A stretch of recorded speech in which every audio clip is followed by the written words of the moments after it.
રાજ્યની અંદર કાયદો અને વ્યવસ્થાની પરિસ્થિતિ એક હદ સુધી કથળી ચૂકેલી છે એ રાજ્યના ગૃહમંત્રીએ સ્વેચ્છાએ સ્વીકારવી પડશે।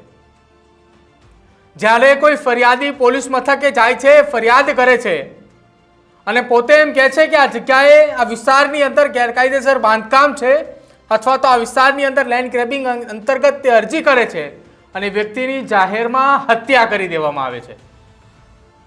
હું વાત કરું છું જસદણના વિંછિયા તાલુકાના થોરિયાળી ગામની અંદર એ બનેલી એક ઘટનાની કે જ્યાં લેન્ડ ગ્રેબિંગની અરજી કરનાર કોળી યુવાનની 7 શખ્સોએ કુહાડી અને ધોકાના ઘા ઝીકીને હત્યા કરી નાખી।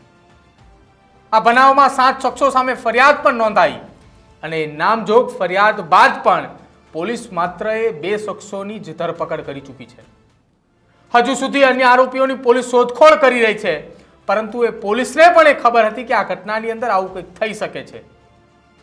આ હત્યા બાદ એ સમગ્ર ગામની અંદર અને ગામના લોકોની અંદર ભારે રોષ જોવા મળ્યો છે। જો કે રોષને પગલે પોલીસે અંતે હવે બંદોબસ્ત પણ ગોઠવ્યો। જે પોલીસે આ બંદોબસ્ત ગોઠવ્યો છે એ જ પોલીસે જો પહેલા જ એ તકેદારીના ભાગરૂપે થોરિયાળી ગામના એ વ્યક્તિની અરજી અને એ વ્યક્તિની ફરિયાદના આધારે જો કામગીરી કરી હોત તો આજે વ્યક્તિ તમામ લોકોની વચ્ચે જીવંત હોત। વિંછિયા તાલુકાના થોરિયાળી ગામે લેન્ડ ગ્રેબિંગની અરજી કરનાર એ ઘનશ્યામ રાજપરાની હત્યા કરવામાં આવી છે અને ગેરકાયદેસર બાંધકામ અંગે જે અરજીઓ કરી હતી તે અરજીના આધારે જસદણ પંથકના એ 7 જેટલા લોકોએ એ ઘાતક હથિયારો કુહાડી ધોકા વડે તેની હત્યા કરી અને હુમલાની અંદર ઘનશ્યામ રાજપરાની એ હત્યા થઈ છે। સિવિલ હોસ્પિટલમાં જ્યારે તેને લાવવામાં આવ્યા ત્યારે ત્યાં ફરજ ઉપરના ડોક્ટરે જ તેનું કહી દીધું હતું કે આ વ્યક્તિ એટલે કે ઘનશ્યામ રાજપરાનું એ મોત થઈ ચૂક્યું છે અને હત્યા થવા પાછળનું કારણ એ કુહાડીના ઘા હતા। જો કે હવે મૃતક પરિવારજનોના સહારે થોરિયાળી ગામ અને આસપાસના ગામના લોકો પણ તેમના સાથ સહકાર આપવામાં આવ્યા છે કે આ આખા મામલાની અંદર મૃતદેહ ત્યાં સુધી નહીં સ્વીકારવામાં આવે જ્યાં સુધી તમામ આરોપીઓની ધરપકડ કરવામાં આવશે અને યોગ્ય ન્યાયિક તપાસ થશે। તંગદિલી ભર્યા માહોલની વચ્ચે પોલીસનો મોટા પાયે જે આખો કાફલો ત્યાં ખડકી દેવામાં આવ્યો છે અને એ કાફલાની વચ્ચે આજે ગામની અંદરથી ગામના લોકોએ એક રેલી કાઢી હતી અને રેલી સ્વરૂપે મામલતદાર કચેરી ખાતે એક આવેદનપત્ર પણ આપવામાં આવ્યું હતું અને આવેદનપત્રની અંદર યોગ્ય ન્યાયિક તપાસ થાય એ તપાસના હેતુથી આખી આ કાર્યવાહી થાય તે માટેની અરજીઓ પણ જે છે તે કરવામાં આવી છે। જો કે આ હત્યા પાછળ કોણ જવાબદાર છે, હત્યા કરવાનું કારણ શું છે, એ મૃતક ઘનશ્યામ રાજપરાના એ પરિવારના સભ્યો દ્વારા શું આક્ષેપો કરવામાં આવી રહ્યા છે એ તમે સાંભળો। પહેલા મૃતક તમારો શું સગા થાય? એ મારા મોટ બાબુ દીકરો થાય। શું આખી ઘટના બની? આમાં એવું છે પલોટ બાબતથી અમારે રબરે 4-5 વર્ષથી ડખા હાલતા હતા। આ બીજી વખત બનાવ બન્યો। તે પેલા બૈરા ઉપર અને બીજા મારા ભાઈ ઉપર ને એમાંથી ફરી એક વખત હુમલો થઈ ગયો હતો। આ બીજી વખત આ બીજી ખાર રાખી અને ફરીને આ હુમલો કર્યો। આમાં તો મારી જ નાખ્યો। કેટલા લોકો? આ 5-6 જણા હતા। હવે તમારી શું માંગણી? માંગણી બધાની ધરપકડ થાય, જ્યાં સુધી એનું વિંછિયામાં સરઘસ ના કાઢે ત્યાં સુધી મારે લાશ સંભાળવા નથી થાય। કેટલા લોકો? નામ શું છે? એનું નામ તો બધી મને નથી ખબર, પણ 4-5-7 જણા છે।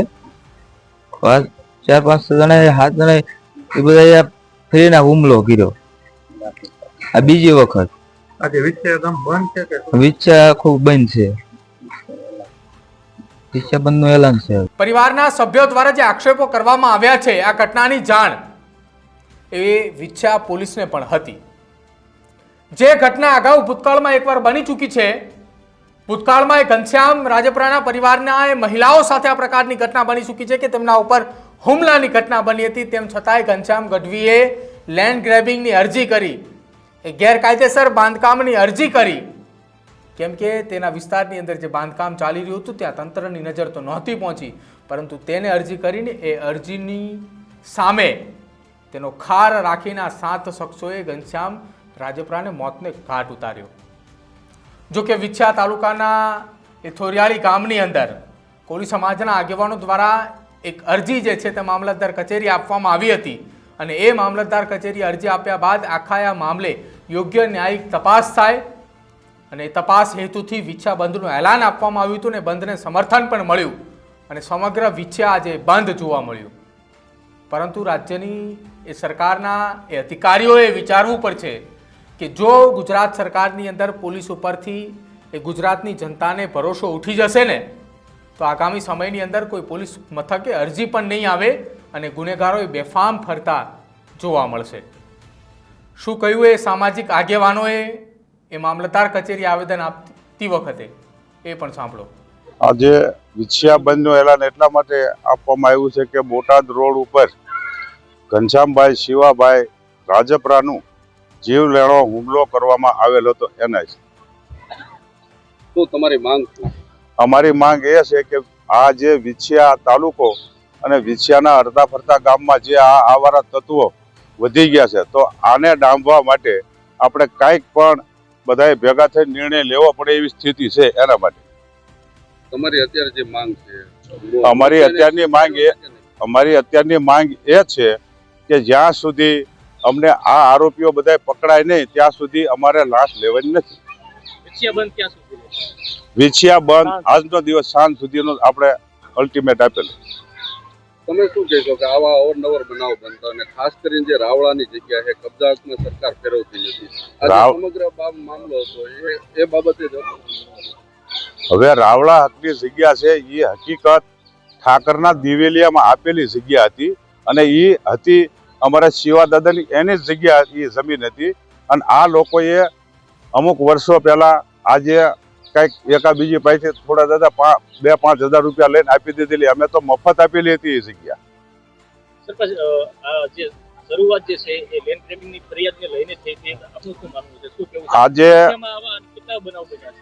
આજે જે આ વિસ્તારની અંદર જે લેન્ડ ગ્રેબિંગ થયું હોય તો પહેલું લેન્ડ ગ્રેબિંગ થોરિયાળી ગામમાં થયું હતું અને એ આ જે મરનાર વ્યક્તિ ઘનશ્યામભાઈ શિવાભાઈના ન્યાજ થયેલું હતું. અને ત્યારબાદ આ જે લેન્ડ ગ્રેબિંગ થયું એ લેન્ડ ગ્રેબિંગની એને અરજી કરેલી કે ભાઈ મારું તમે કાઢી નાખ્યું તો આ લોકોનું શું કરવા નહીં, અને એને અરજી આપેલી હતી. અને અવારનવાર આ લોકો આડા ફરતા અને એમને કીધેલું કે ભાઈ જે કાંઈ હોય લેન્ડ ગ્રેબિંગ કાયદેસરની બાબત છે અને એમાં કોઈ રોકી, જો હું 4 મહિના જેલમાં રહ્યો તો તમારું આ બિનકાયદેસર છે તો તમે તમારી ઉપર શું કરવા નહીં કરવાની. સરકારમાંથી કોઈ મામલતદાર કલેક્ટર કે પ્રાંત આ બાબતે કોઈ મુલાકાત કરવા આવ્યો હતો? સર, આ બાબતમાં કોઈ મુલાકાત કરવા આવ્યા નથી. જ્યારે કાલે 7:45 આ બનાવ બન્યો હતો. 7:45 આ ઘટના કેટલી ગંભીરતાથી લ્યો છો? આ ગંભીરતા અમે બહુ ગંભીરતાથી લઈએ છીએ. અને આ જે લેન્ડ ગ્રેબિંગની વાત તમે સાહેબ કરી એ લેન્ડ ગ્રેબિંગ હકીકતમાં આ લોકોને મામલતદારશ્રીએ નોટિસ પણ આપેલી છે અને કાઢવાનું પણ કીધેલું હતું, પણ હજી અત્યાર સુધી કોઈ એનો નિર્ણય આવ્યો નથી. પરિવારના સભ્યોનું કહેવું છે અને એ જ પ્રકારે સામાજિક આગેવાનોનું પણ કહેવું છે. ઘનશ્યામ રાજપરાએ અવારનવાર પોલીસ મથકે અરજી કરી હતી, ગેરકાયદેસર બાંધકામ અંગે રજૂઆતો પણ કરી હતી, પરંતુ તમામ જગ્યાઓ પરથી કોઈ પણ પ્રકારની યોગ્ય તપાસ પણ નહોતી થતી અને કાર્યવાહી પણ નહોતી થતી. અને જેના કારણે જ ઘનશ્યામ ગઢવીએ હવે લેન્ડ ગ્રેબિંગની અરજી કરી હતી ને એ જ લેન્ડ ગ્રેબિંગના અરજીના કારણે તેની હત્યા નિપજાવવામાં આવી છે. હવે રાજ્યની સરકાર અને રાજ્યના ગૃહમંત્રીએ આ આખા મામલે એ યોગ્ય ન્યાયિક તપાસ થાય એ માટે આદેશ પણ આપવા જોઈએ અને ખરા અર્થની અંદર આ કેસની અંદર જે કોઈ પણ પોલીસ અધિકારીઓની ભૂમિકા હોય તેની પણ સામે કાર્યવાહી થવી જોઈએ. જો લેન્ડ ગ્રેબિંગની અરજી અને ગેરકાયદેસર બાંધકામની અરજી થઈ હોય અને એમાં આ 7 વ્યક્તિઓના નામ હોય તો એ કાયદેસર એ પોલીસ અધિકારીઓ સામે પણ કાર્યવાહી થવી જોઈએ. કેમ કે અત્યાર સુધી એ 7 વ્યક્તિઓની કેમ ધરપકડ ના કરી કે જ્યાં સુધી એ વ્યક્તિની એ ફરિયાદીની હત્યા થઈ. આપનું શું માનવું છે અમારા અહેવાલને લઈને અમારા કમેન્ટ સેક્શનની અંદર જણાવજો. અને વિછ્યા પંથકની અંદર આ જ પ્રકારની ઘટનાઓ જો ભૂતકાળમાં બની હોય ને આપ જાણતા હોય તો પણ અમારા કમેન્ટ બોક્સની અંદર જણાવજો. અમે જરૂરથી ઉજાગર કરીશું અને ગુનેગારને જેલની પાછળ મોકલશું. જોતા રહેજો ન્યૂઝરૂમ. નમસ્કાર.